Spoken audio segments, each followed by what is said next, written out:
Although these edges right here on the bottom of the water, I mean, I know right now they're really wiggly, but they still aren't quite as sharp unless it is absolutely glass. You can get that.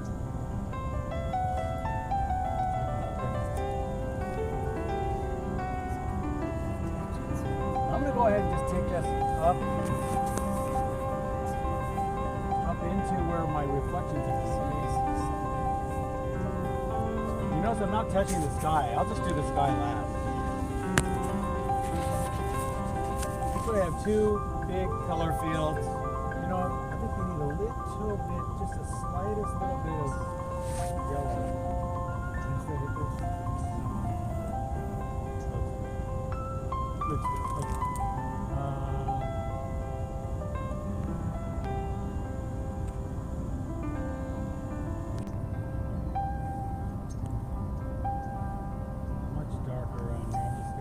What happened is that all the water came down to the bottom here and it's cooling up here at the bottom, right there. So now when I try to overlap my green trees over this, it just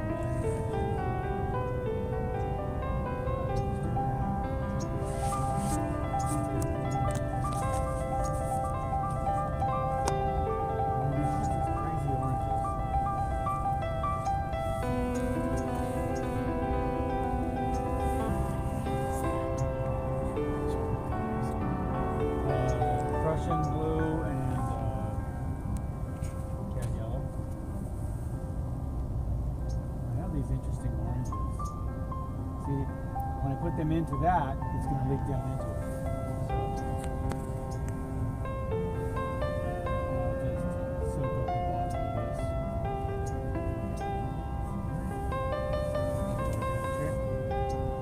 Wow, look at that. Red, yellow, orange. Pretty much let your imagination go wherever. Turn the tin off.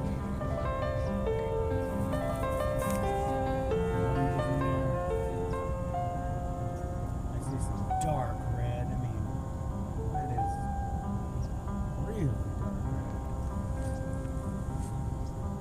Maybe light. And then just take that down into the water. Reflections look good if you do this. I mean, they look good. Throw them in.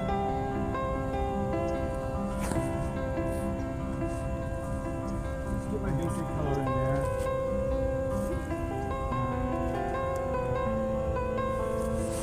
Out the brush. Dry brush it. Down, down.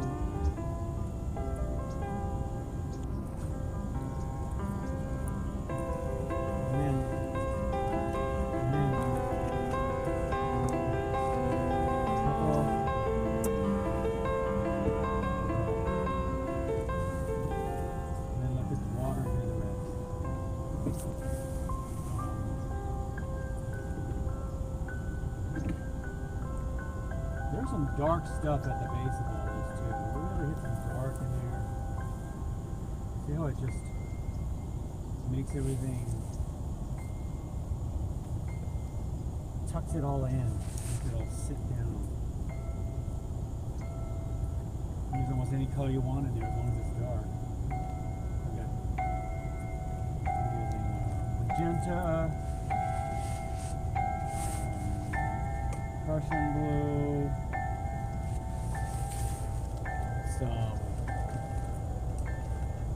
Let's try some. I have this violet on there too. That's really nice.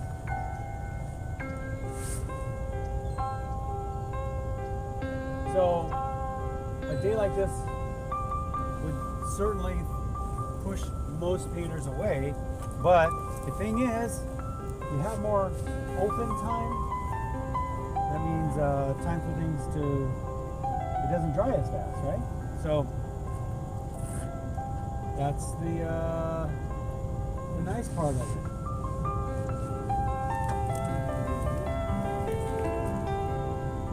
And the scenery doesn't change so much.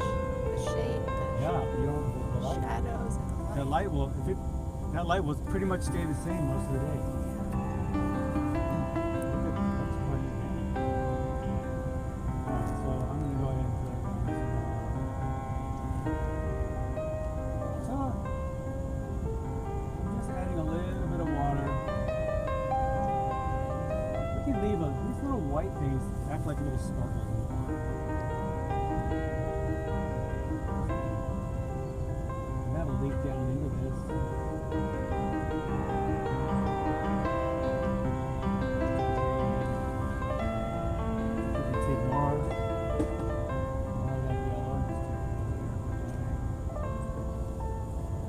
So I kind of planned it this way, knowing that things were not going to dry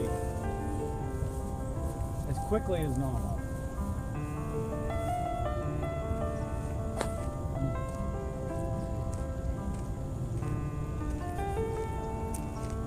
So it works pretty thin, and still it's not done. That looks really pretty.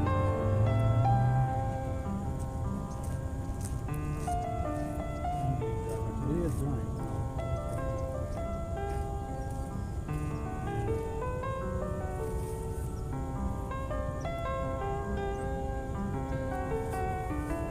Beautiful yellow.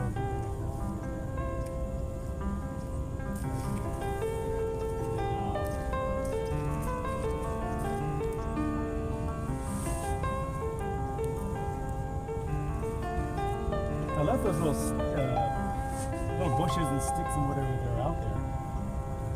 See them? I mean, they're kind of hard to see, but they're actually in the water.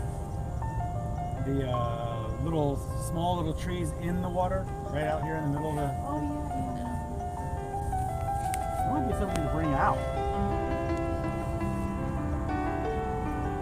Just to kind of like, for instance, put a couple of those in there.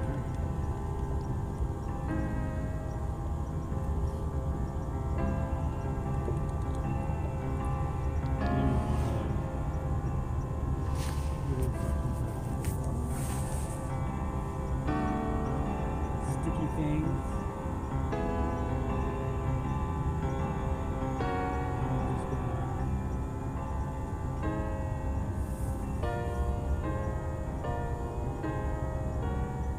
Kind of dry brush it a little bit thicker and a little bit more opaque.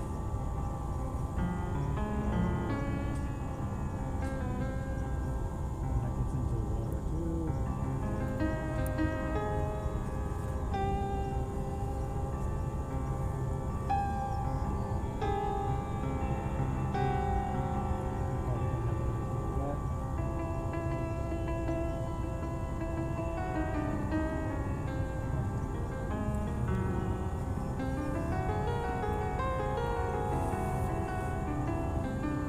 Any kind of breeze in the sky.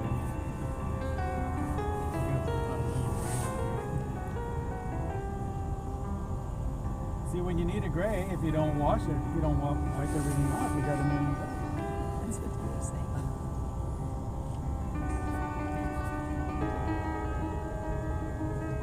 Maybe a little bit lower.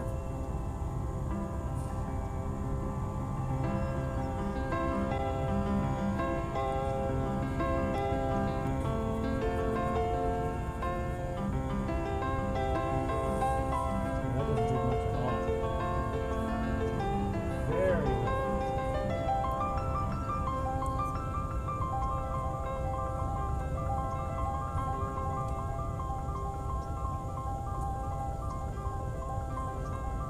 So some of this leaked into it. That's why. That's why there's paper towels.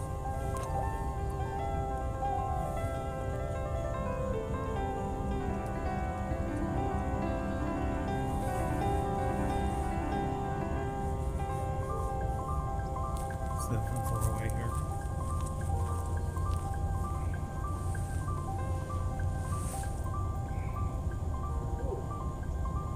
Yeah, the dark on the bottom makes it a little dark at the base.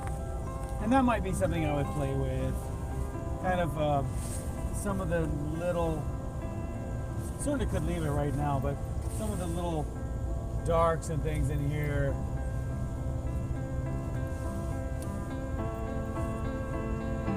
Sticks and things coming up.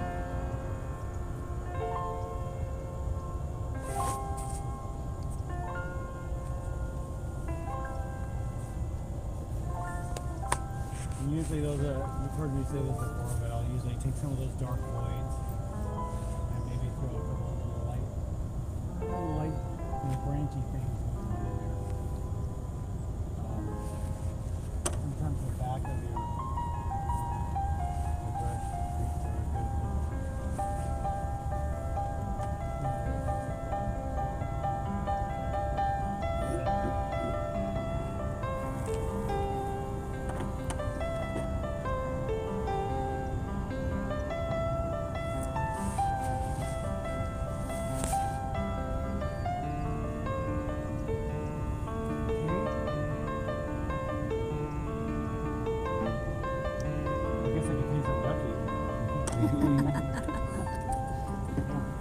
that's where I move it, and then move on.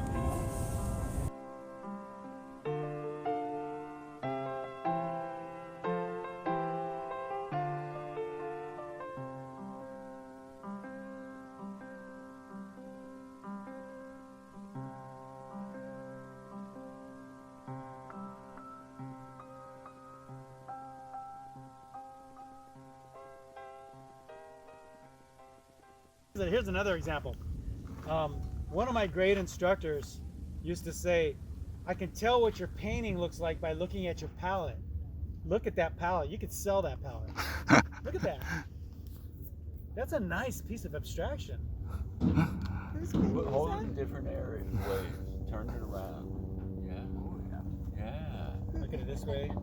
Yeah. This way. Henry's. Oh. So maybe I just use a panel as a palette each time.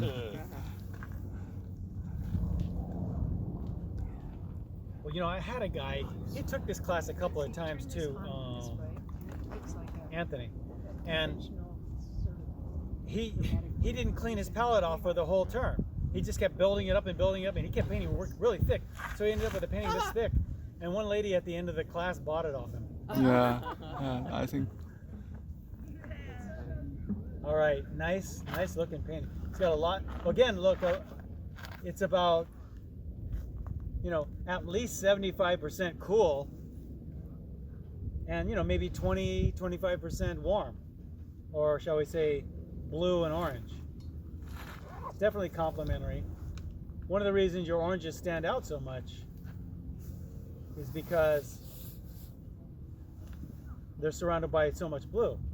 And I'm glad you hit a little more saturation in this person. I was going to say guy, but see, I don't say that anymore. I say person. I'm learning. See, this person right here. This one right here. They are, right? Yeah, they. More saturated than this because this is further away. Now, one of the things I'll do is mix a little bit of blue, or just a little bit of blue into that color, which it looks like you did. That's why we're getting a kind of a green right here. And then you're keeping these more pure. Which begs the question, maybe we should hit a little more saturation, maybe a little more saturated green in here. A little more like really quite saturated. Be something to play with. That's the only place I would go on this painting. I love these little lines you have going in the sky, and we have these really weird clouds, like Jerry called them dragon clouds. They look like dragons in the sky. Not too long ago. Yeah, that's a lines. When you start playing with line, it always I can feel the fauvism coming through. Of course, that's a Chinese thing too, right? Again. So, yeah, and by the way, if you look up close at this thing, he's got quite a bit of texture. You actually worked on top of a. Yeah, paste, modeling paste first. Yeah, when I primed the panel. Yeah. And then how did you get that texture on it? Just use a cheap barbecue brush. Barbecue brush? Yeah, yeah, You basted your painting. yeah. Have you ever used a toothbrush? That would be good. Yeah, just something like that with the more bristle. Yeah. Yeah. Anything that can give you kind of a nice thick random texture, right? You're right. Yeah. Right. I have a friend that uses sponges. Oh yeah. He pats it on there with Or spatula. Yes. Yeah. yeah, spatula, anything that'll give you a kind of texture you're looking for. He uses the C sponges because it thinks it looks more random than a regular, because you might get those hard corners if you use a normal sponge. So, yeah. Beautiful painting. Thank Now, you. there's an example. See the red he has on the mountain there? Obviously, it's not pure red. But it's got enough blue in it to where it feels okay on a mountain that far away. And oftentimes you can get rocks and things on a mountain that far away that you do get pinks in those little rocks.